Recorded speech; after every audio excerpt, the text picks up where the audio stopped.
side. Let's bring it down on the right. Good luck, Lou. Good evening. Welcome to the RSU 5 Board of Directors meeting. It is Wednesday, September 11th, 2024. We are here in the Freeport High School Library. Welcome back to the library, everyone. We will get started. Beth, hopefully is joining us. I haven't heard. And Kelly is not. She is out of town tonight. So we will get started with the Pledge of Allegiance.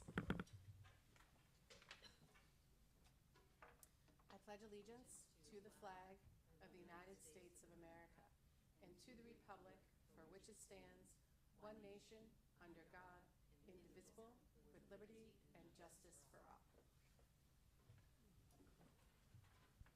Do I have a motion for consideration and approval of the minutes from the August 28th, 2024 meeting as presented, barring any errors or omissions? Cheyenne and Malik, thank you. All those in favor? Great, none opposed. Adjustments to the agenda. I have none, but I believe you have one regarding board committees. I do. Where would we put it? Where should we put it? Unfinished business? Is it new? Okay, we'll call it new. 13.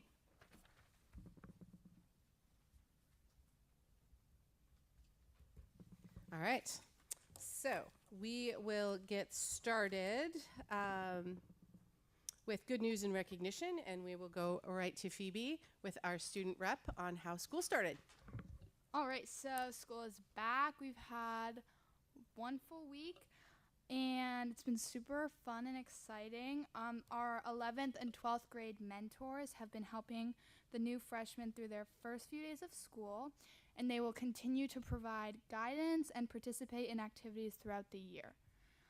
And last night was open house, which was a great chance for families to meet and connect with teachers here at the high school. All the grades have had the chance to meet our new school social worker, Mrs. Lira, and our new school resource officer, Officer Murray, at the beginning of our year grade level, the beginning of the year grade level assemblies. The 9th and 10th graders took their trips to Ella Bean today and yesterday, where students got to either kayak, paddleboard, do archery, or do the ropes course at the Ella Bean Paddling Center, which they really enjoyed.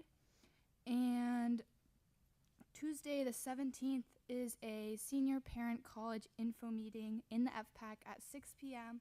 with the school counselors. So there will be lots of important information for the parents of seniors. And then finally, students have started this year fresh with a new phone policy where cell phones are prohibited in academic settings. And I personally have already noticed a lot more connection and a lot less distraction with the no use of cell phones. So I think it's going to be a good year. Thank you, Phoebe. All great news. Did you have that on your list, Danielle, for next Tuesday? Yeah. All right, so we will move on to item 8, report from the superintendent. Oh, I just jumped right over it. Sorry. It's the first meeting back. I forgot how to count. So we will not go to 8 yet. We will go to 7, public comment. We ask if you have a public comment. We ask you to come up to the microphone, tell us your name, which town you live in, and you have 3 minutes. No one? Maybe one?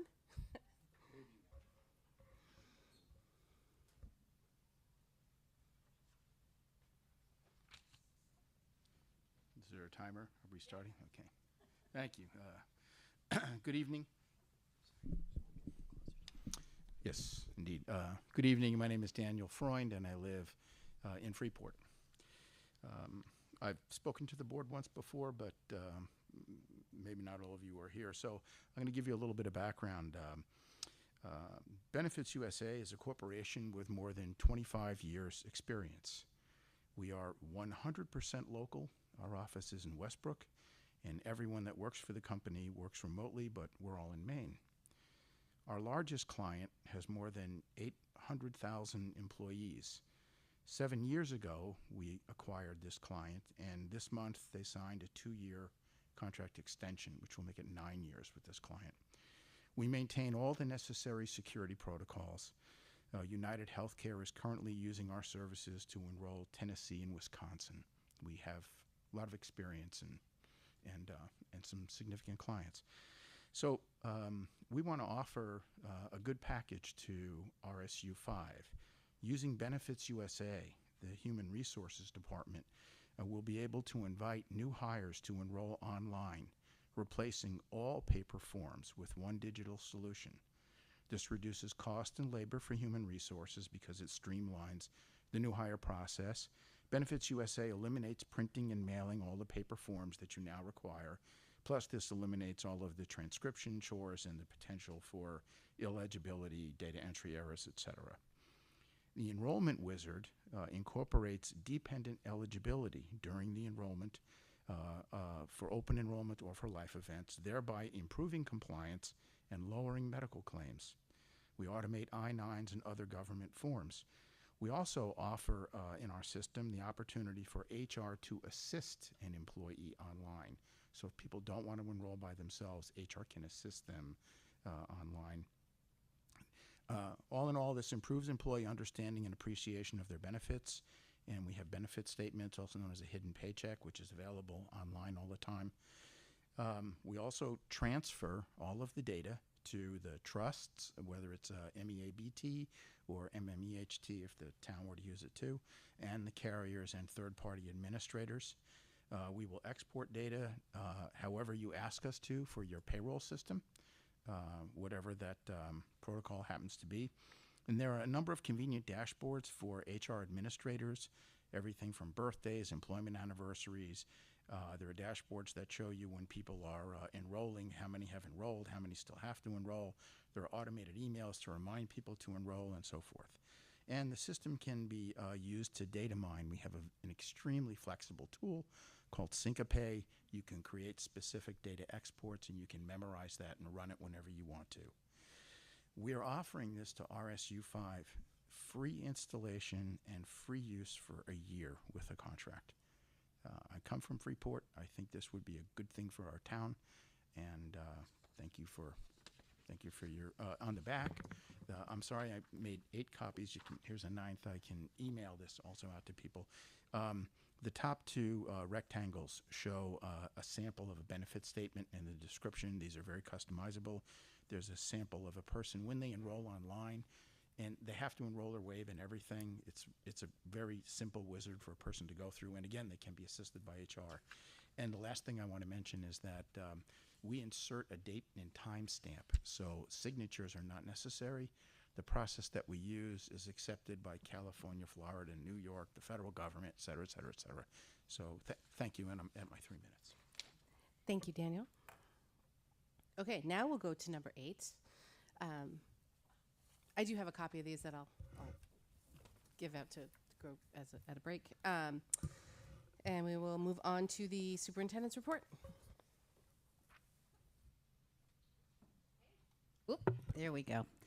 To talk about the opening of school, we kicked off our school year for staff on August 27th with a district staff breakfast and meeting in the FPAC. And certainly I express gratitude. We had a lot of hands that came together to get us up and running. We welcomed a lot of new staff members, and we celebrated years of service. And I'll say Anne Marie Spizzuko still standing as the longest RSU 5 employee.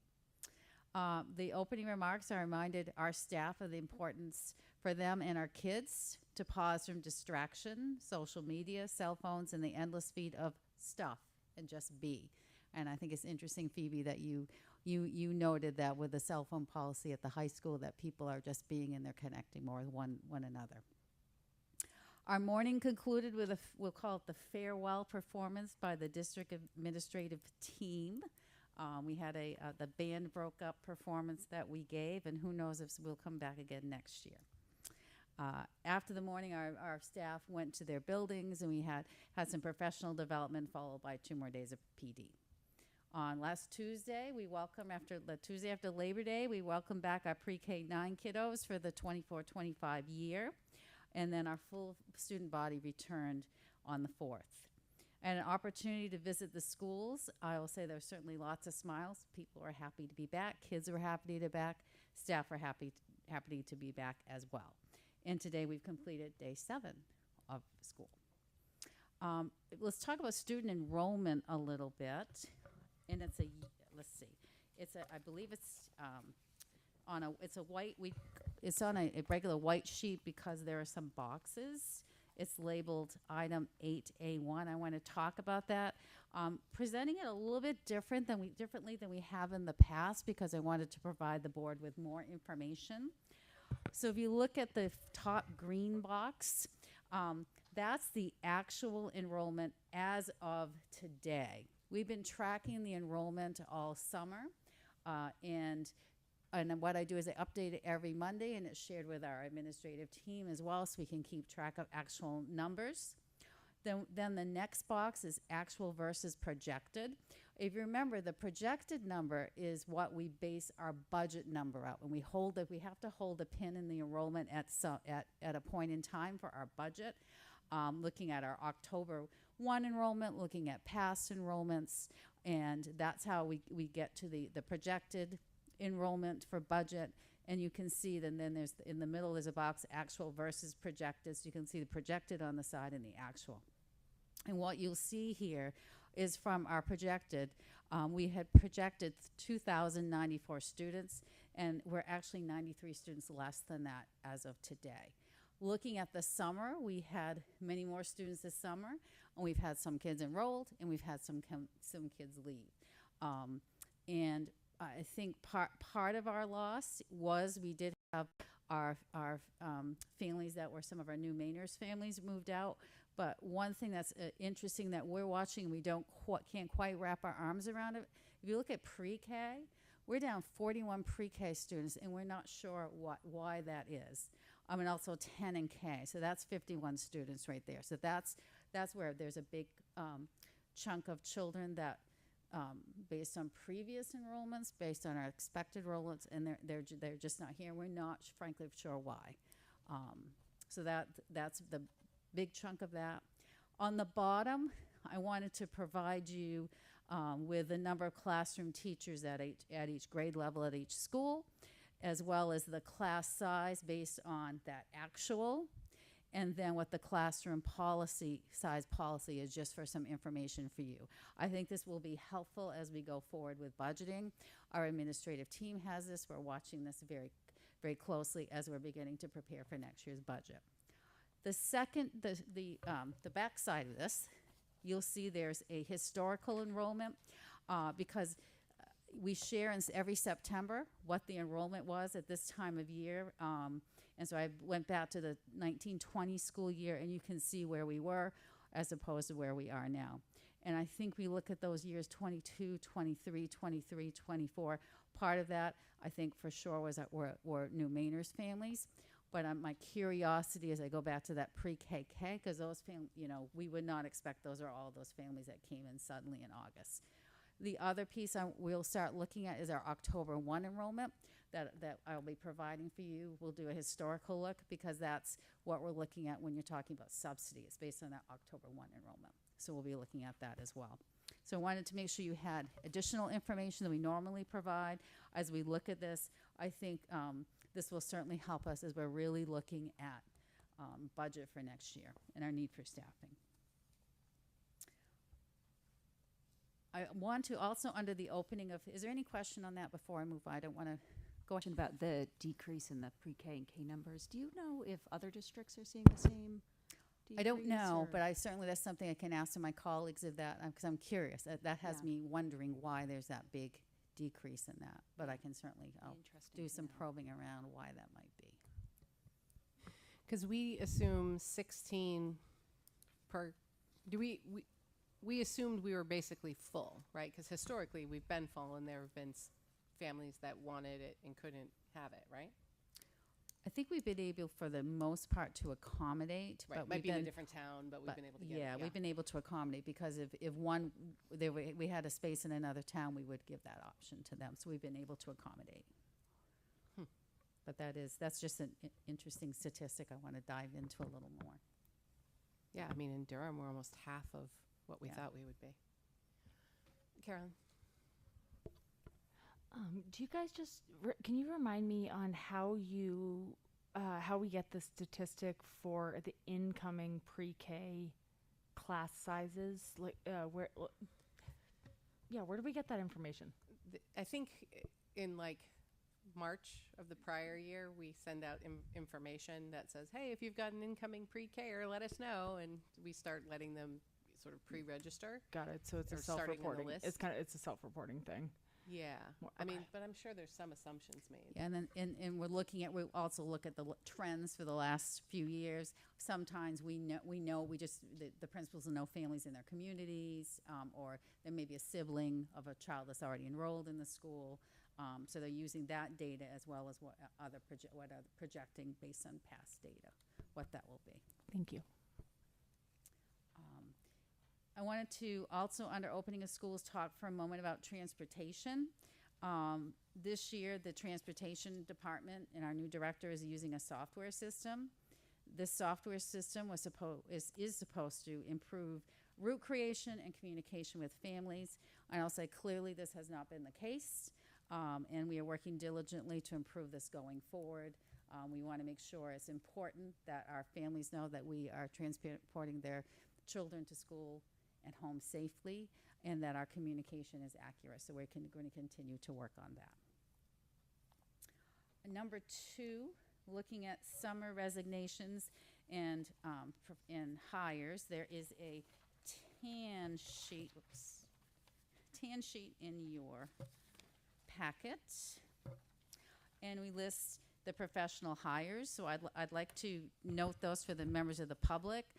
We've hired over the summer Kara Constantine as a FHS science teacher. She's actually returning to us. She taught previously here and has come back. Megan Taylor of Moore Street School, 2nd grade, 1 year only. Chris Shaw was hired as Director of Transportation over the summer. Shay McHatton, Mass Landing 5th grade teacher, 1 year only. Scott Emery, MLS Assistant Principal. Amy St. Pierre, FMS Principal. Jessica McCurdy, PES .8 nurse. Abigail Gervais, DCS Guidance Counselor. Erica Malali, Director of School Nutrition. Renee LaRoche, DCS 6th grade teacher. Tristan Ingram, FHS Special Education teacher. Wendy Cannon, MSS PES STEM teacher. Katie Lutz, MSS PE teacher. And Suzanne Hamilton, PES Special Ed teacher, 1 year only. We had some resignations. Bill Holt, FHS Ed Tech. Gail Wolosky, MLS STEM teacher. Amanda Gale, MSS Ed Tech. Teresa Clark, FMS Ed Tech. Karina McGee, FHS .5 Spanish teacher. Dwight West Libby, bus driver custodian. Brendan Boss, MSS PE teacher. Chris Mockler, FMS Ed Tech. Jessica Reed, DCS Ed Tech. Megan LaRoche, FMS Ed Tech. And Val Morrow, DCS Ed Tech. I think it's also important, one thing as I was contemplating how we report out information, we always talk about support staff who resign, and we don't share support staff we hired. So going forward in the report, I want to report to although you don't vote on those people, I think it's important that you know who and how many we hired, because when you look at this, you may say, oh my gosh, we need help. We have a lot of openings. But we've hired a lot of people this summer. And these are for support staff, our office staff at Freeport High School, there was a little bit of a shuffle on the folks that work there. So Karen Cam she's the new admin secretary. She worked for us previously. And Hillary Morley is the new office admin secretary. And we did a shuffle of folks that worked there when we had an opening. And we have hired Lindsay Lopez, who is the office attendant secretary. For facilities, our new head custodian here at the high school is Zach Moore. Transportation, we had a shuffle of Jeremy Arsenal is still driving bus, but he's resumed his mechanic duties. We have hired 2 school year bus drivers. They have not started yet, but we're anticipating they're coming on board very soon. Nicholas Cody and Archie Dunbar are joining us, and Connie Carpenter has returned as bus driver custodian. Educational technicians. For general education technicians, we have hired 6 people. Martin Horates, who is at Ed Tech at DCS, Howard Coven at the high school, Darby Steindorf at the high school, Charles Fear at Mass Landing, Jonathan Rose at Moore Street, and Anne-Marie Spizzuco is back as a Gen Ed Tech. She worked in special education last year. She's back with us. We have hired 15 special educational technicians. Isabel Holbrook, we have 3 at Durham. Isabel Holbrook, Avery Rolfe, Cassie Solis. At the high school, Marshall Flowers and William Temples. At Freeport Middle, Bailey McGee. Mass Landing, Kelly Dumont, Lauren Callis, Rachel Medeiros, Ashley Corliss is at Moore Street, as is Linda Farwell, Courtney Kafka, Kosi Kawono, Sarah McManus, and Francie Mukamana. And so we look at those hires. There are a total of 29 support staff were hired over the summer. Looking at, it was interesting, I looked at positions that were open how many openings we had last year, where we are now. So right now, we're doing amazingly overall for vacancies. Teaching staff,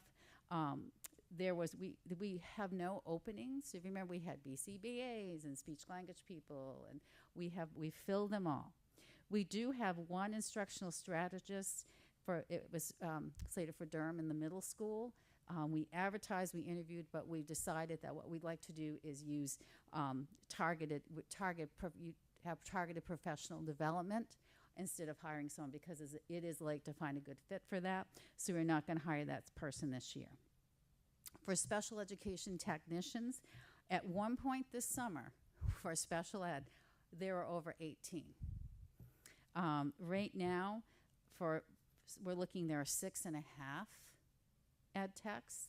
We have not touched the reserve account, so remember I report out on that.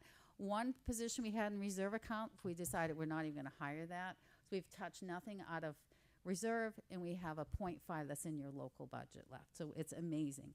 The interesting thing is you look at all those hires. Had we hired and not lost people, we would be fully staffed. So it is truly amazing, and I appreciate, Alicia Morris and her staff for really working, all our principals working diligently to get those positions filled. Where the positions are for special ed techs, Moore Street, Mass Landing, and Pownell are fully staffed for ed techs. Durham has 1 ed tech opening, the high school has 3, and Freeport Middle has 2.5 currently. And we still have, I know we've interviewed, and we're doing a reference check on 1 candidate, and there's another candidate we're getting ready to interview, so we're still working on that. And for general education ed techs, we currently have 2 openings. All other positions in the district, we have 2 school year bus drivers, 2 full-time custodians, and 1 bus driver custodian, and that's all we have that's open. So I appreciate, the administrative team for their hard work to get some really great individuals, and we welcome all as part of our team. Let's see. And just to give you an idea, last year there were 8 positions under the educator contract, which would include our speech language folks and so forth. And 4 bus drivers, 5 full-time custodian, and a lot of other positions. So I think since I've been here, my 3rd year here, this is the best shape we've been in. And that's the end of my report this evening. Questions for Jean?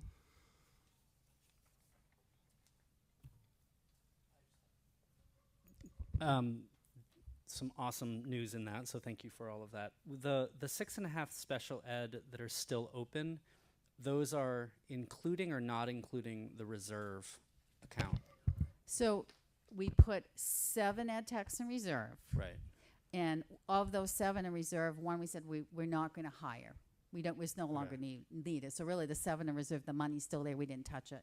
So there's 0.5 in local. So you got 0.5 local, and 6 of the 7 we'd like to still fill Okay. if we can. Gotcha. Great. But I Thank you. haven't touched it. Super. Great. Thank you. So it's 6.5, not 12.5. Is that what your question was? Right. Okay. Yes. You're welcome. All right.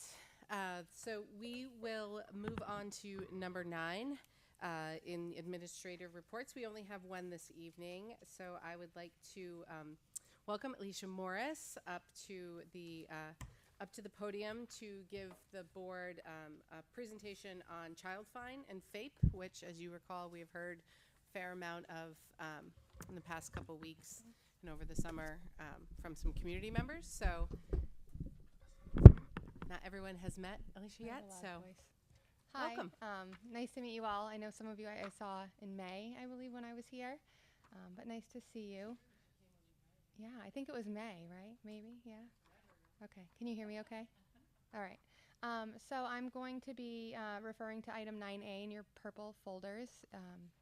So I was asked to put together just a report presentation on what child find is, what FAPE is, and then it led me down a little rabbit hole with LRE and RTI as well, which is important to note when we're talking about child fine and FAPE. So what is child fine? So MUSER is our main state regulations. So it's really essentially special ed law that we refer to. It has strict timelines. We have to adhere to everything within MUSER. So under MUSER, child find requires that all Maine school districts identify, locate, and evaluate children from birth through 22. I put 20 here because I'm used to writing 20, but it actually has changed now in MUSER to 22. So students that are identified can receive services up until the age of 22. Okay. Who are suspected of having disabilities and who may need special education and related services.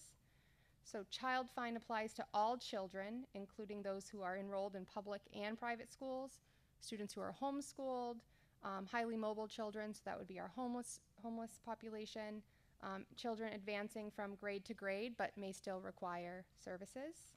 So under MUSER, school districts must have a process in place to locate children within their jurisdiction. So we have our kindergarten screening. We have any new student that enrolls in a school district, there's someone designated in the buildings who goes through their file. If the student has an IEP or if there are any red flags. I was actually just told today that there are little child find stickers that are placed on the folders and then given to a special education teacher for further review. And also sometimes guidance counselors or school staff may, give a heads up to somebody about a student who may or may not be struggling, and they might just have some concerns. So that's all part of the child find process. Parents, teachers, medical professionals, really anyone can refer a child for evaluation if there are concerns about the child's development or learning. And the evaluation part of MUSER follows strict timelines and procedures to ensure a comprehensive assessment. So under MUSER, once a child is referred, the school district has 15 school days to initiate the evaluation process. And when I talk about 15 days to initiate the process, we go to meeting to discuss if there's any data, what the concerns are, and what type of evaluations may be warranted. So it might not all be the same for every student. Okay. So FAPE under MUSER. So FAPE is free appropriate public education, and so it's providing all students with disabilities a public education at no cost to the parents. It requires, specialized services, all of those components, transportation, but again at no cost to parents and or guardians. Bless you. Okay. So key elements under FAPE. So an IEP. Each student eligible for special ed services must have an IEP that's tailored to their needs. The IEP has outlined goals, accommodations, services, and must adhere to the least restrictive environment. So we always want to make sure that we are educating our disabled students as much as possible with non-disabled students. So we really want them in the general ed setting as much as they can. Another element under FAPE is access to the general ed curriculum. So again, students with disabilities must be able to participate in progress in the general ed curriculum to the extent appropriate.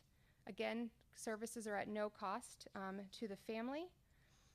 And special ed services must be provided by highly qualified teachers and professionals. So we need to make sure that anyone teaching our special ed students have the appropriate certification in order to do so.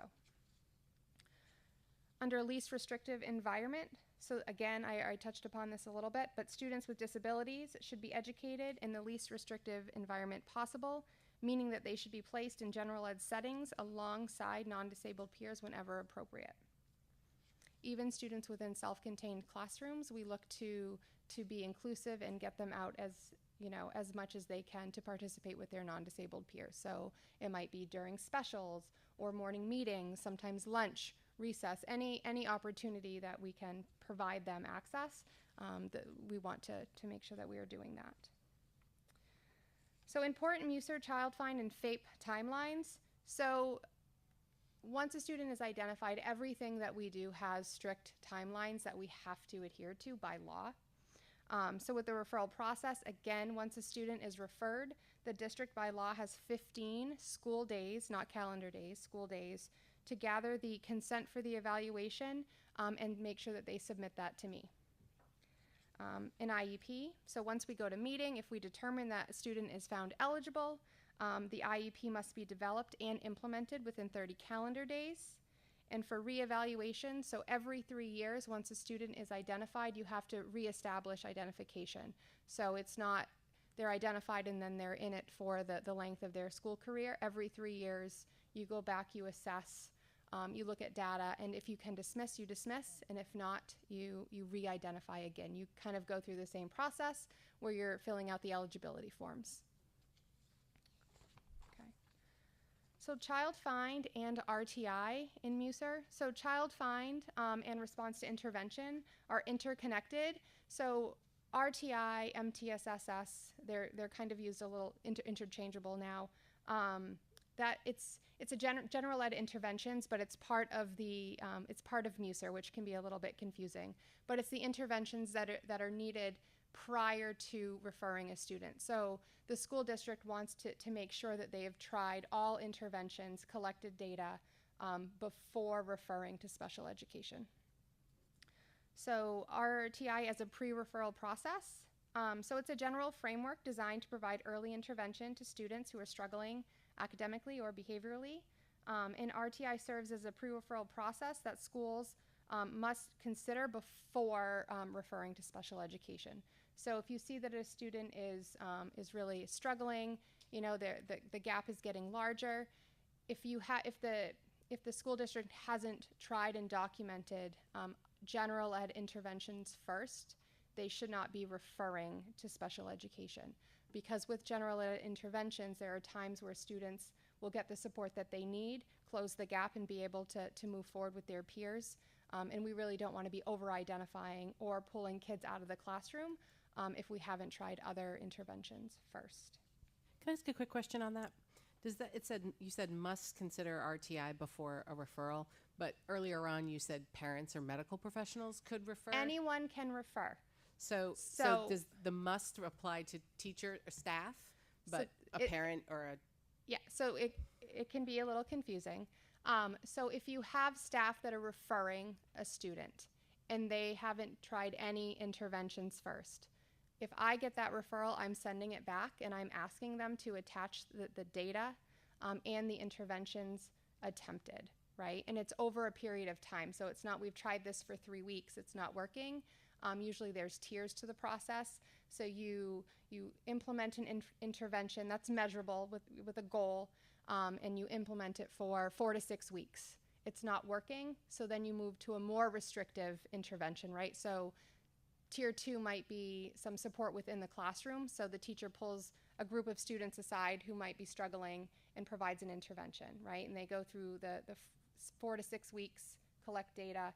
It's not working, so then there might be a more of a pull-out method now. So we're going to try more interventions in a more restrictive setting through general ed, gather the data, still not working. Okay, we're going to refer. The student needs more than what they can provide.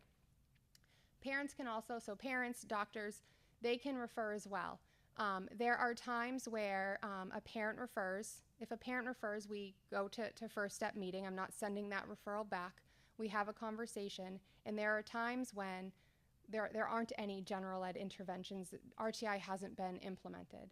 And so we have a conversation around, it may not be worth testing, right? Pulling your student out to test if we haven't done what we needed to do. So let's go back, gather some information, gather data, and then we can come back and make a more informed decision. There are times where parents still want their child evaluated.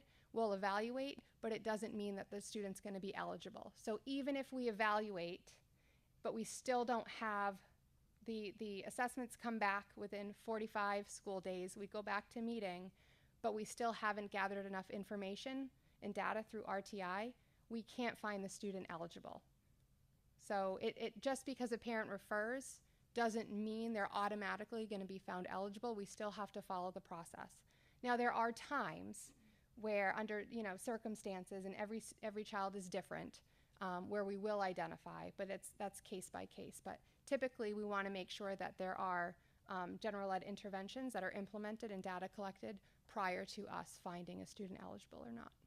Does that answer your question? It does, right? So they could sort of leapfrog that RTI process if they're like, no, I want them assessed now. They can leapfrog that process, but it's not necessarily but it going to doesn't make mean sure, that we're going to find, the team is going to find the student eligible because Right. we don't have that information to say other interventions have worked or not. right?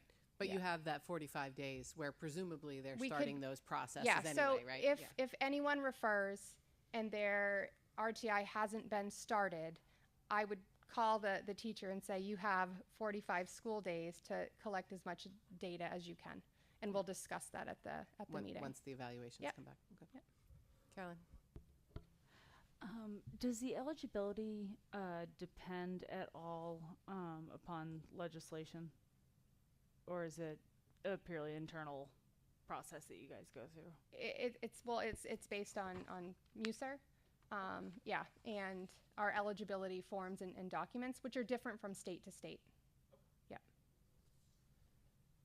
Just to clarify, when you said you may identify, did you mean identify for special ed Yeah. services? Yeah. So how, I don't remember where I was. Sorry, one sec. So We how, like to derail people. Sorry about that. that's okay.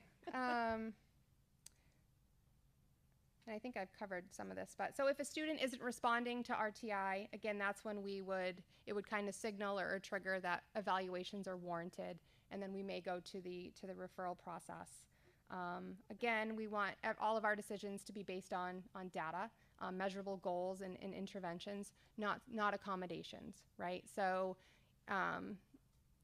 you can't move a student's seat and expect them to be able to decode now, right? There actually has to be measurable interventions and goals that are put in place, and data needs to be collected on that. Again, RTI helps with that over-identification of students for special ed, so it ensures that students are receiving appropriate instruction and interventions prior to going to referral.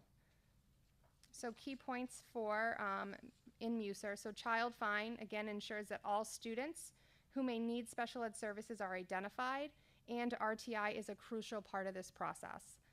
So again, if we have a parent request, we will go to meeting, we will have this discussion that I'm sharing with you right now. Sometimes parents will opt to just start the RTI process if it hasn't been implemented yet and hold off on evaluations, but other times parents want those evaluations, which we will do as well. But it doesn't mean that once we complete the evaluations that child is found eligible if we don't have enough data to go on. There are times where there's more of an extreme circumstance. Every child is different, and then it would go case by case. Early intervention, oops, excuse me, wrong spot. So RTI is used before formal evaluations, making sure that, again, the appropriate general ed supports are provided, and only if necessary, a special ed referral is made through the Child Find process. So FAPE and Child Find provides equity, early intervention, again, and parents and students both have, there are rights, okay? So if we look on the last page, parents' rights under MUSER. So all parents have a right to participate. That means participate in the IEP process. They have a right to prior written notice. So we're required by law, if we schedule an IEP meeting, that the parents have at least 7 days notice of the meeting. If the parent has 7 days notice and is unable to attend, the school district can still move forward with that IEP meeting. If the parent doesn't attend and they didn't have the 7 days notice, we can't have the meeting. So we go back to rescheduling. Parents can also waive their right to that 7 days notice. So there are times where we need to have an IEP meeting and it needs to happen, right away. So we'll call the parents, they'll come in and they will sign documentation to waive their right of that 7 days notice. There's a right to independent evaluation. So anytime the district does an evaluation and the parent does not agree, there's a process that they can have an outside evaluation completed at the district's expense. There's the right to consent. So anytime when we are looking to evaluate a student, we look to obtain consent from parents. There are times that once a student is already identified and we can't obtain consent from a parent, and we've tried 3 or 4 times, over a period of, 4 or 5 weeks, the district can test without consent because we've already done that initial consent at first. But we always want to obtain consent. And if a student is in the referral process and we don't get consent, we can't move forward. The right to access educational records. So anytime a parent can request to view the educational records, and the right to stay put. So if you go to IEP meeting and there's disagreements, parents can have the right to file a complaint, file due process.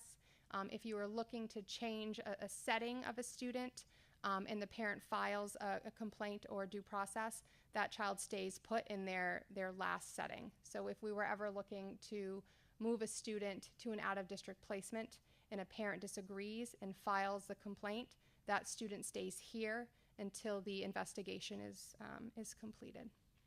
So procedural safeguards, these are given to the parents. It's required by law once a year. It's essentially a packet, and it's all the rights, similar to what I just went over. In that right, so there's several dispute resolution options. So again, a state complaint, so a parent can file a state complaint at any time. Through that state complaint, we can address their complaint through mediation if the district and the parent is willing. What happens is a complaint investigator is assigned to it, emails, documentation, everything is pulled. There are interviews from the complaint investigator with staff, with myself, and then based on those interviews and documentation, they make the decision. Sometimes there's a corrective action plan if the district was at fault, and sometimes there may not be a corrective action plan if the district did everything that they needed to do. The other dispute resolution would be a due process hearing, which it's more formal, and it involves going to court, calling witnesses. It's more extensive than filing a complaint. So, any other questions? Thank you. This was really, really helpful. I appreciate it. Can you share a little bit more about the right to an independent evaluation, what that looks like, and how it's determined who pays for that? Yeah. So a if the parent district could does say on their own, I'd like my child to get evaluated, they have that happen, and then they bill the district? Or there's how does that work? paperwork. So again, like in the procedural safeguards, there's paperwork that needs to be filled out. It also aligns with the district's policy on IEE, is what it's called, an independent educational evaluation. So if you go to meeting and you're discussing the evaluation that the school district did, and you do not agree as a parent with the evaluation, you can file for an IEE, and then what will happen is you can choose whomever you would like to complete that evaluation. And the district will, sometimes the district will work with the evaluator and just be billed. There are times I've seen it where the parent pays and then we reimburse the parent after we've received receipt of that. So they couldn't just come in with an independent And evaluation expect that us we to had, pay. right? Yeah, no. We didn't even No, know that. there's a process Okay. For that. And I'm not sure what policy, where that is in policy, but. Colin? I wouldn't be able to tell you the letters, but it is in there. Can I ask what it looks like for? It seems. It's not. It's obviously very complicated and complex, but more straightforward when they're Yeah. in our schools.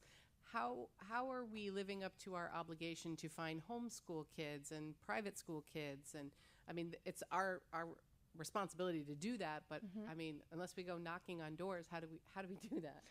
Parents reach out. Sometimes it's siblings that have another sibling like in a private school. Teachers are aware. It's really word of mouth. So we don't have any obligation to seek out kids, or do we? I have never reached out to private schools and said, how many students do you have, in this district that are attending? I've never done that. I can get that information for you, but it's not something I've ever. Yeah, been I aware mean, of. I think we actually know the number of kids that are going to the private schools. That's a document that we prepare just to know where our kids are going. But I was more thinking of like homeschool, right? Like, because the private schools are probably identifying issues and probably sending them our way when And they reach out, like the teachers and administrators from private schools do reach out, Yeah. And share that.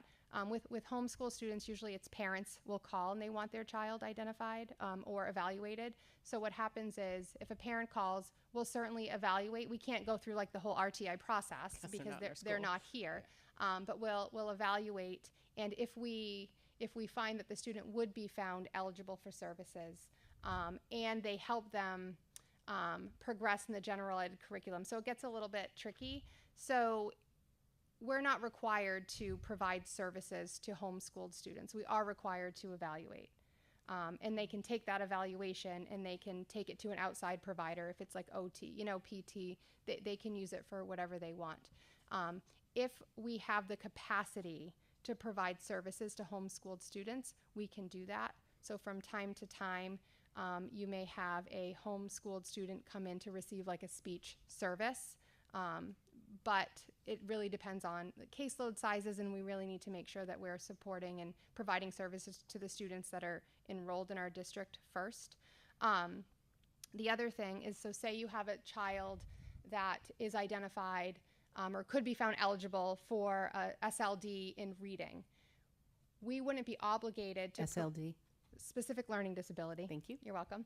In reading, but the parent wants to homeschool reading, we wouldn't provide a reading service. So that student would have to come here for reading, and then we would provide that supplemental service to provide them access to that general ed curriculum and supplement that way. So, but again, it really depends on, do we have the capacity to be able to service students who are homeschooled? Is it the same process for the private schools? No, we service students in private schools. Okay, so that's specific to homeschool Yeah. kids. Okay. Yeah. We're obligated to identify and evaluate, but not obligated to provide the service unless we have the capacity to do so. Thank you so much. This is really helpful. I guess my question is how we're monitoring and evaluating how this process is working in our schools and then also across the district, because I think what we've heard from multiple parents now is some concerns that the process may not be working the way that it's laid out here. So how are we sort of monitoring that we're upholding this? So I will say, I'll play the newbie card. So I'm new this year. We have a leadership team. We have 3 special ed coordinators on that team, 2 school psychologists, myself, and a BCBA. And we have been working really hard to make sure that we are consistent across the district. And so we are creating documents to have a system and a process in place that we are all adhering to. And each coordinator is assigned to buildings. They're attending every IEP meeting. They're part of the referral process.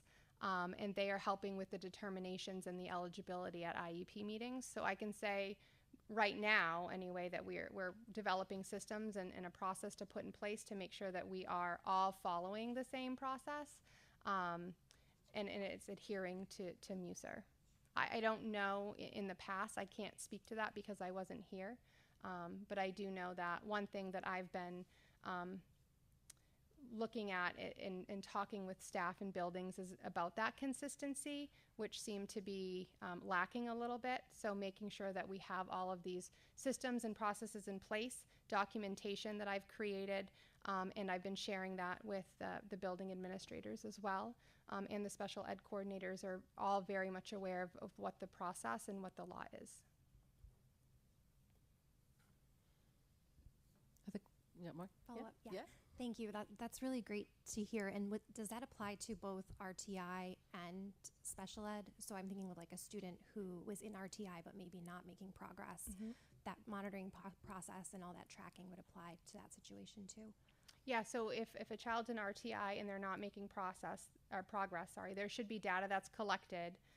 There should be data points. So this is the skill they worked on. This is where they're at with that skill, right, on such and such a date. They were reassessed with that, looking at that same skill. Still maybe no progress, but we have that data and the interventions that are not working. So when a referral is filled out, that data and all of that information needs to be attached to the referral. Did I answer your question? Yes. Okay. Yeah. Yes, that's helpful. I think I have another follow-up, but others an opportunity.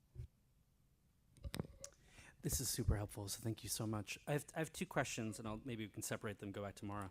The first, and I'm trying to, Cynthia, I'm staring at you in the back of the room. We looked at this policy last year, right? Am I correct? Child find? Yeah. Yeah, I think so. Yeah. So, because I'm remembering that we at least the policy committee had a conversation around the question of that. I think part of it stemmed from the strange title, like child find, right? Well, it's a little hide and seekish, but also then to the question that was then asked is like, what is our obligation to actually go and find these children who need services, right? And sort of how and who might be falling through the gaps, like who might be in our blind spot on that. And I guess it seems like we don't have an obligation. I guess that's what I'm confused about. It seems like we have an obligation to do it, but we don't necessarily have an infrastructure in place to actually have people going door to door or seeking out homeschooled people to really make sure that there's no one fighting through the gap. I guess I'm trying to understand just functionally how that works. If we're obligated to do it, but we don't have the infrastructure in place to do it, how does that work? Yeah, good question. This is my 9th year in this role, and I've never been asked the question about going door to door, to make sure that we are identifying in child find, right, like all students. Typically, parents will reach out. There are times where you may have a student that's pulled to homeschool, and that that there might be some issues, so you'd reach out to evaluate that way. But definitely there isn't like a door-to-door process. Child find, there's policy. There are typically things listed on school website about child find and under special ed services that parents can look up. They can call if they have concerns or questions, but there isn't like the infrastructure or like a process in place to say we're going to go, on this day or this week and try to see if parents have concerns. It would the way the law is written, it seems a little bit unrealistic to expect that, but it literally says actively identify, locate, and evaluate children from birth to 22. So not only should we be looking for homeschoolers, we should be looking for toddlers. Well, that We would should be be that going would crib fall, by crib. That Yeah. piece. So child find is also falls under CDS as well. So Okay. that's the birth part. So Okay. that would be CDS. Once students turn 5, Then there are. then they're ours. Okay. Yeah. For now. Yeah, for now. Today. Yes, that Maybe that not. will change. Maybe that's going to change, right? So, so birth to 22. How is CDS living up to their obligation 0 to 5? I'm not going to comment. Well, are they actively located? They're struggling with the kids that are at their they're front struggling, door, right? and there are several. There are so many students across the state that have been identified through CDS, but there's just no one to provide those services, which is unfortunate. Was that both of yours? No, that was just one. But I suppose just on that, maybe this is just for another an administrative thing of just sort of of like, let's say if it was brought to our attention tomorrow that there had been a student in our town who had required services or had not been evaluated, had not been found, but was in our district and was being homeschooled, what is our, like legally, what is that situation for the district? Is that on us, or is that on the parent or the guardian? I would say once the district is aware that there might be a homeschooled student that hasn't been identified that should be, then I would hope that someone would reach out to me, and then I can So reach out to it's the that moment. parent. It's not retroactive. It's sort of as soon as we have that information. Yeah. Okay. And not that we just know that there's a homeschool student, but a homeschool student that might need services. Right. Laura. Thanks.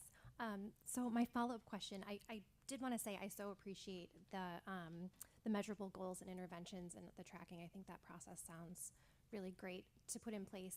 Will there be data that will roll up from all of that you could report back to us, like across the district? We have X number of kids in interventions. This is on average how long they're in the intervention or making progress and things like that. Will that allow you to do that? I imagine that I could probably find that. So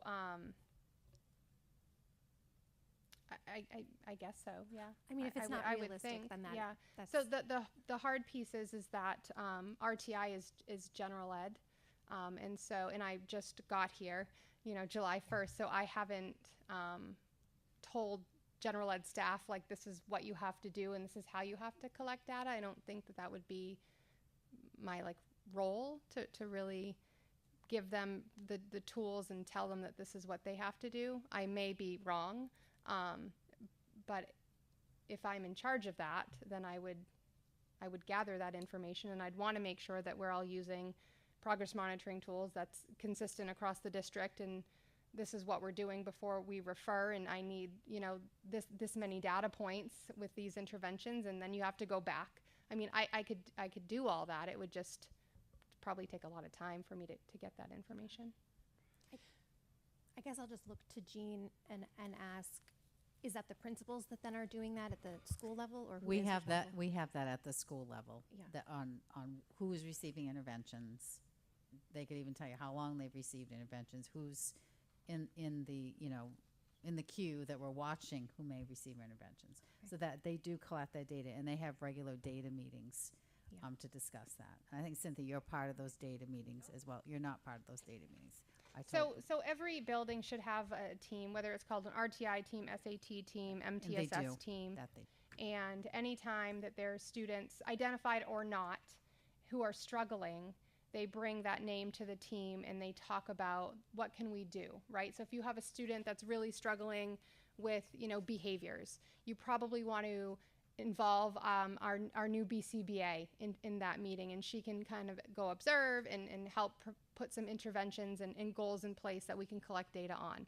If you have a student that's really struggling in reading in a building, right, you'd want to make sure to have a reading interventionist to the table to really talk about this is what we can do to target these needs. And so I don't know how often the teams meet on students, if it's weekly, bi-weekly, but they meet on students. If they put an intervention plan in place, they'll come back to meeting, talk about that intervention plan. They may say, okay, it's not working, we need to add some more interventions in, or it might be time where we've done this for 14 weeks and there's no growth, or the gap is getting bigger, or the child is stagnant, and then that's when they're going to want to refer to me. So thank you, Jean. There is data, I just don't have access to that. But if you would like me to get that from buildings, I could do that. I just don't know what it's going to look like and if it's going to be consistent. You know what I mean? Every building does things a little bit different. I guess my initial thought on what you said about being involved in those or not being involved those, given the close tie between MUSER and RTI, I feel like it makes a lot of sense for there to be sort of consistent oversight of if you're sending back to the field kind of hey, we got to do some RTI interventions before we can look at an evaluation. I think it makes a lot of sense for you to be involved in, well, what do those look like Because if they're doing interventions that don't really lead to give you the data you need Yep. once they're evaluated, like, was that time well spent, right? Yeah, so in my previous district, the director of curriculum and I worked very closely together. We put together an MTSS. We called it MTSS. There was a handbook, and my job was to make sure when I was getting referrals in that it was adhering to the MTSS handbook. Her role was to make sure that general ed staff were adhering to the MTSS handbook. So she was in charge of the MTSS because, again, it was the general ed piece and could hold them accountable, and I was in charge of the referral piece.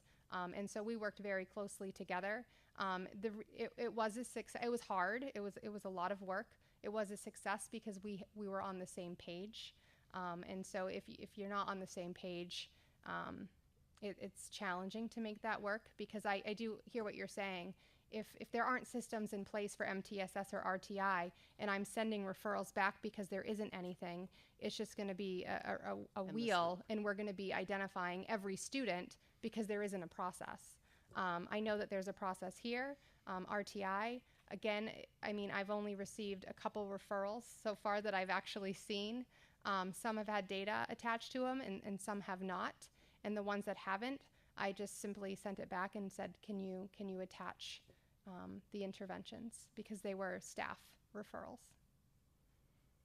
And I think there is a handbook. I feel like when we went to Durham last year, that was kind of what the learning was the MTSS, the multi-tiered support. So there is a handbook?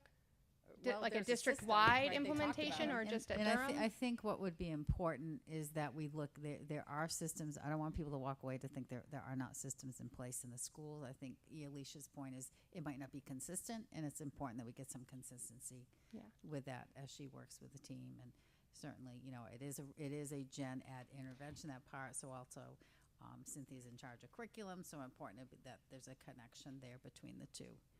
Working with the team. Yeah. But it may look, I won't say it may, It looks different in different buildings. Yeah, and I'm still learning. So I'm spending 2 hours a week in every single building with special ed staff asking these questions.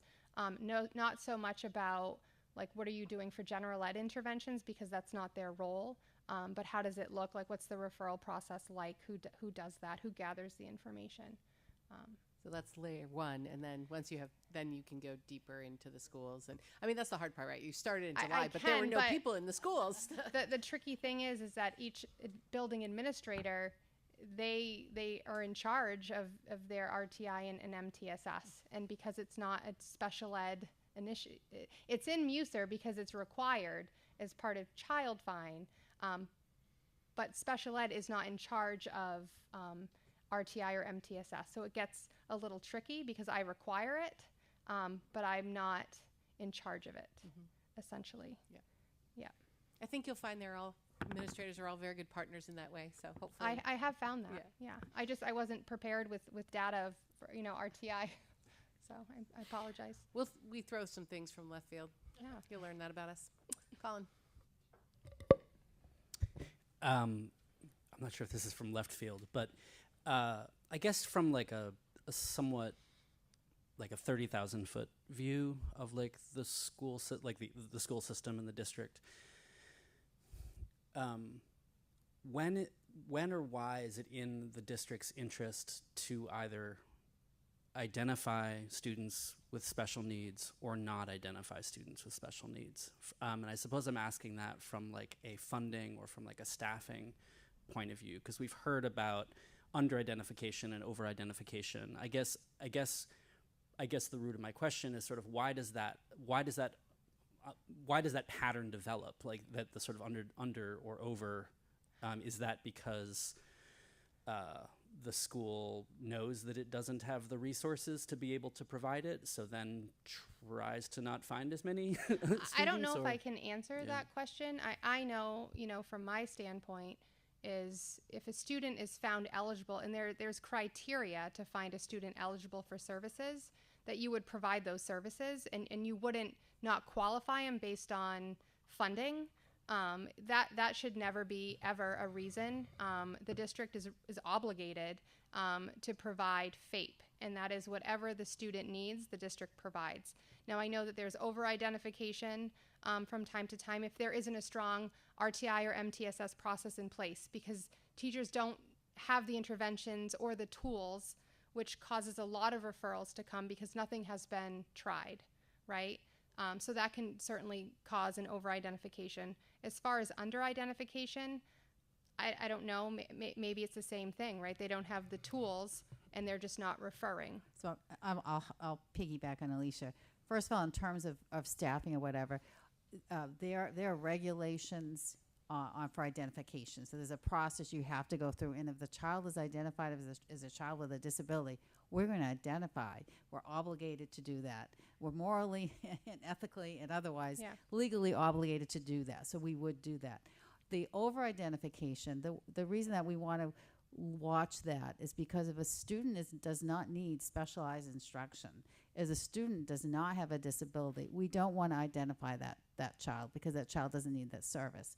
The under-identification, we had to watch that as well because we don't want to miss anybody. Yeah. So we want to make sure that we're providing those good interventions so that when we go to an IEP referral, that if this student truly is a student with a disability, that we are identifying and then say what specialized service do they need. So that's sort of on either end of that. But we would never say that a child isn't identified because of any financial or staffing reasons.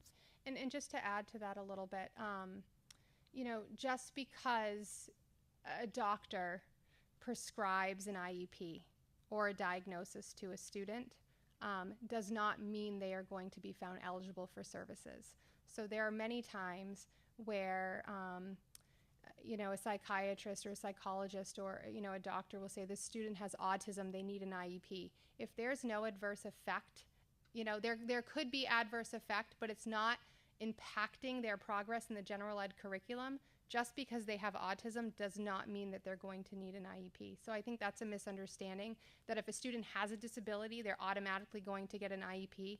It doesn't work like that. There are plenty of people that have ADHD that don't need a plan, right? There are plenty of people that have high functioning autism that don't need a plan. So that's a misconception. And the other one is that, a lot of times doctors will prescribe, literally write down that the student needs an IEP. It also doesn't work like that. So doctors can't prescribe a plan for a student. And I think parents get really upset because they don't understand. My doctor is saying the child needs an IEP for this reason, but you're not giving my child an IEP because they weren't found eligible for services. So just when you were speaking to the over-identification or under-identification, it reminded me of that. So I just wanted to make sure that I brought that up as well.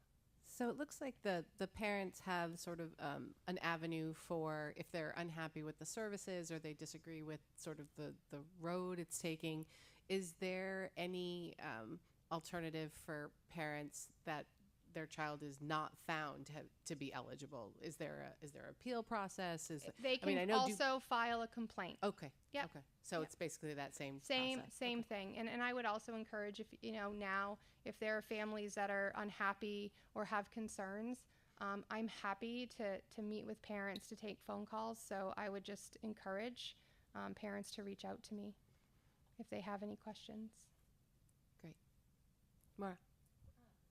Not a follow-up question, but I just wanted to say thank you so much for answering our questions. And I know the concerns that we've heard from parents predate when you were here. So I just do want to say we're very grateful to have you in our district. And thank you for answering all the questions. I just wanted to say some other thoughts, I guess, based on some of the things that we've heard from parents in our district. I am concerned about under-identification, and I am concerned about progress monitoring. And I guess because of those things we've heard from multiple parents, I'm wondering, how we address those. I'm wondering how we monitor, how we identify if we need to make improvements in these systems that we have in place. And it sounds like that's, the administrator's level. So I'm wondering if the administrative team could, somehow give us more information or some next step that would be helpful for us and the community to have information, because I do know we've put a lot of resources and discussion into talking about how equity is so important in our district, and this is just such a huge equity issue that I think just really making sure that we're all comfortable that we have this robust identification system in place and we're not under-identifying is just so important. Yeah, right. Because I think one of the things we're hearing is that the disconnect is happening before it's getting to the referral, right? Like before the evaluation is happening. So that sounds like it's not a special ed question, it's a general ed RTI question, right? Carolyn? I was just going to kind of piggyback off of Maura. So I realize now this is a government program. That's by what you meant by Maine State. Sorry, just wasn't thinking that way. Autistic. And so I just distracted myself too. Nope. If I remember, I'll ask. We're going to get an email from Carolyn at 3 in the morning. It came to me, I've got it. Always happens to me. I was gonna say, I won't answer you if you're emailing me at 3 in the morning. Any other questions or comments for Alicia? Thank you. This was very helpful. Okay, so we don't have any board comments or committee reports or policy review. We do have a few items under number 12, unfinished business. So the first thing, item A, is the 24-25 work plan. So based on our conversation at the retreat a few weeks ago, the blue sheet you have in there is sort of the revised plan that added in those additional items we talked about, including the presentation this evening from Alicia. So thank you for that. Quick turnaround. I think we added the cell phone usage, and cell phone usage was added to October 9th because the high school would be doing their goal reviews and we would have the student leadership team here. It seemed like a good time to get an update on how that process is working and potential next steps, if any, are needed. And then the addition of the literacy curriculum discussion at the October 23rd meeting at Pownell. I think other than that, the items were consistent with what we saw last time. I think the other thing that we did talk about, and while it's not necessarily in the work plan, is there would be periodic updates on the strategic plan as things progress. But not knowing the timing of how all those things will play out, it was kind of hard to plug them into specific dates. So those will be coming as well. Yeah? Okay. And that was just informational, yes? Perfect. Next informational item, 12B, is the, it's hard to believe that it's the first meeting and we're talking about the 26 budget timeline. Let's just get started on the budget, shall we? Luckily, there's nothing that happens for us between now and December 4th. And so that first item is the leadership meeting with the towns where Jean and I meet with the chairs of the select boards and the town council and the town managers to talk about kind of what's brewing, what do we see coming down the pike, ways to collaborate together, what are they seeing, what are we seeing, just a general information share. Any items that, you know, to Colin's point earlier, sort of in our blind spot that we haven't heard about yet. So that will happen in early December. And then we will jump to the end of January with the proposed budget presented by the superintendent at the second meeting in January. And then that kicks off sort of our department by department review between February up through March. Looking to actually adopt the budget on March 26th. And then we start the road show, which we will be starting in Durham this year on April 9th for the Q&A, followed by Pownell on the 30th, and then back here in Freeport on the 7th. Annual budget meeting will be in Durham this year on May 14th. Budget validation referendum on the 4th, and then on the 11th, the computation and declaration of votes. Sounds simple?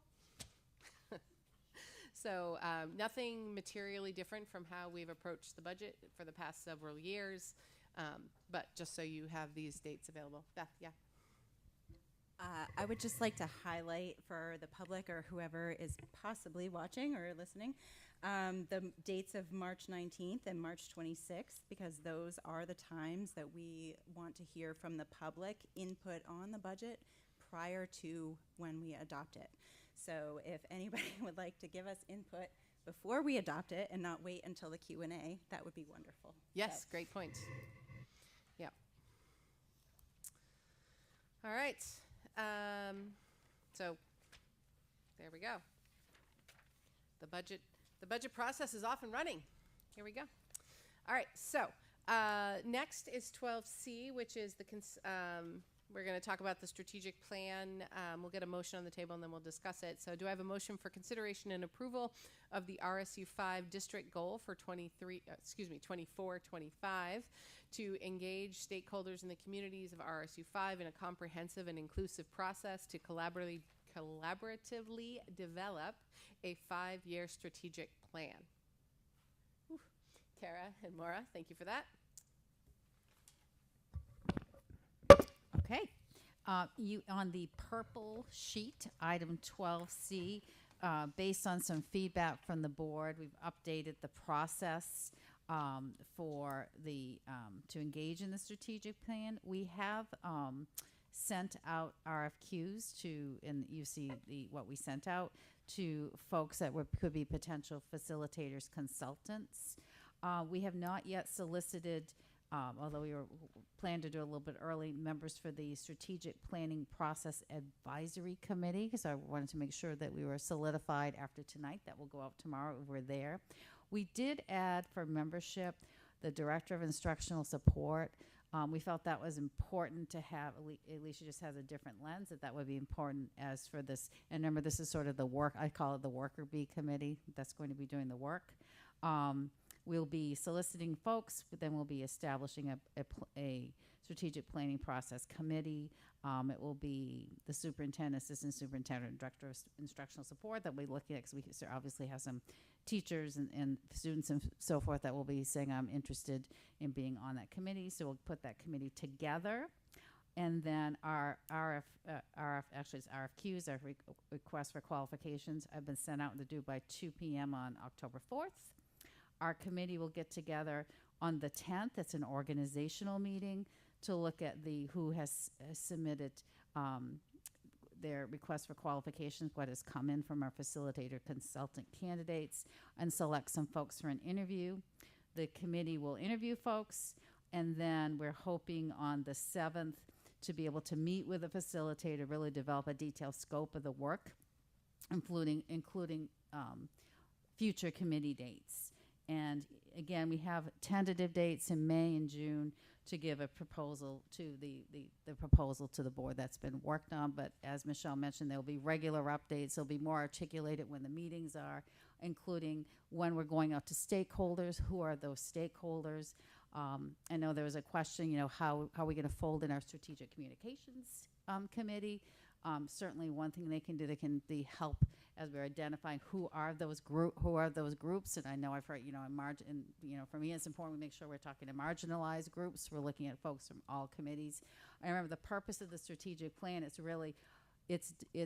based on what our community, our stakeholders, our parents, our students, our staff, other community members, what they value, where do they want to see RSU 5 in 5 years from now, and then we'll have a process where we develop goals from that. So lots and lots of meetings with lots and lots of people, and there'll be lots of opportunities in different ways to get input. It's not effective just to send out a survey and say, let's sit around and develop goals. There'll be face-to-face meetings, there will be some surveys, but what are those other mechanisms that we can get to folks? It'll be more articulated once we meet with a facilitator, but we won't know that until the facilitator's there and we start that. Remembering this group is I call it the Worker Bee group, but the board in the end makes the final decision, and there'll be regular updates.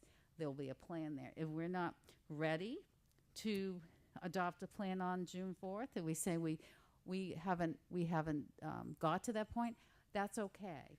And I think we take our time, we do this right, we get lots of input, and then in the end, we have a plan that reflects the values of of the communities of RSU 5, and it's a way to propel us forward into the future.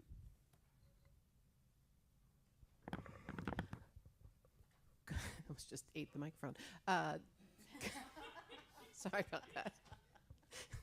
Questions, comments? How did it taste? Not good. I'm excited for the process. I have two questions. One, am I correct that other than superintendent, assistant superintendent, and director of instructional support, because there's only one of each of those, and there's only one that exists, everybody below that sort of submits a letter, right? Including board Yes. members, including Yes. building administrators. Yeah. So anyone that wants to be on that sort of sends you a letter and says, "This is who I'm identifying myself for this Right. this slot," and then you will.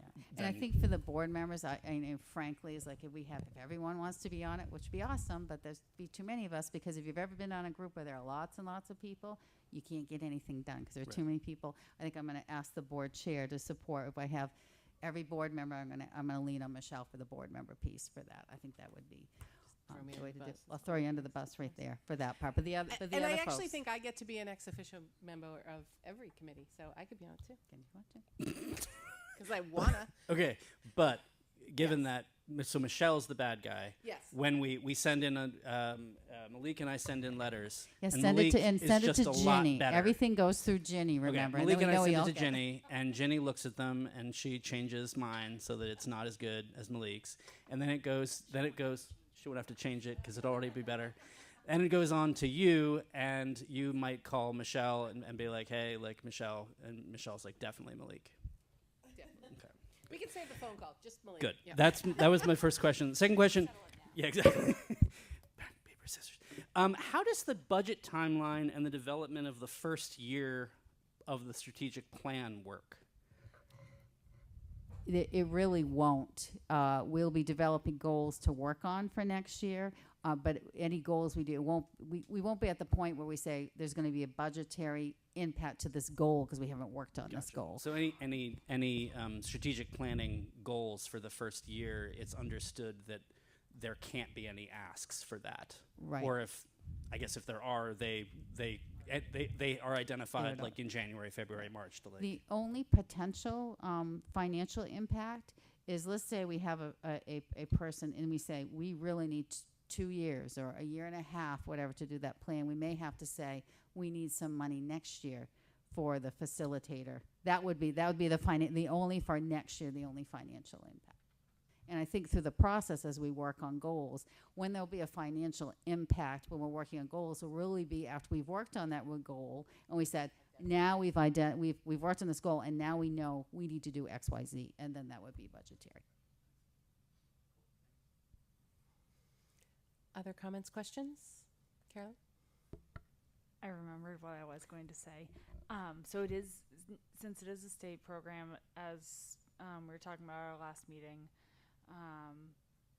I think kind of legislation that comes out should kind of be the bare minimum, and I want to make sure that there's something in place on top of that that just says, these are things that we're doing. If we can, I think that's very important to do. And then also maybe if we could talk about a really good general ed filter, because I think the amount of the kids that are missed, it just in different ways, you just need different learning, just different stuff shown, just taught a different way. Those are getting missed, so I wonder if there can be a plan put in place for a better general ed filter. Thank you. All right, we have a motion. We have a second. We've had our discussion. Any other comments? All right. Oh, sorry, I couldn't see it. Sorry, I thought Danielle You're was gonna have to raising her lean hand. forward with your hands this year. Sorry. I was just wondering when we'll hear about this next. I know you said there'd be updates along the way. Just I think the next thing I'll say is the next thing, as soon as we know who on the committee, we'll let you know that, and we'll just go through this at every little step. We'll go through.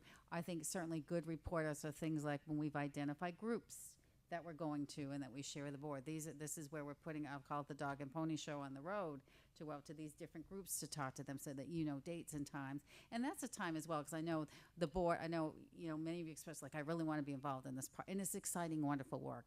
And one way to do that is, let's say if we're going out to a community space, we've identified a space, we're going to invite people in, that board members certainly can come to those spaces. And as a participant, but also it's really good just to listen, and in processes, what I've run with other groups or other districts before, that's what the board members did. They're in and they were just listening, because you just learn a lot sometimes just by listening. As a facilitator, will facilitate those meetings, and it's super helpful, and you learn a lot. And then when you go to a couple of them, you say, oh, I heard that same thing at this other meeting, and that's when you begin to see those themes and those buckets that we're going to develop.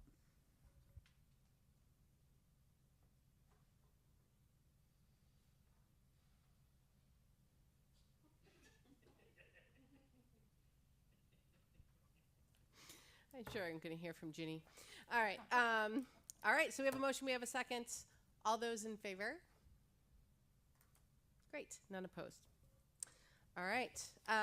So 13, we had no new business on here, but we would like to just put a motion on for consideration and approval for the addition of Candy to the policy committee and the strategic communications committee, just so that she is a full member of those committees.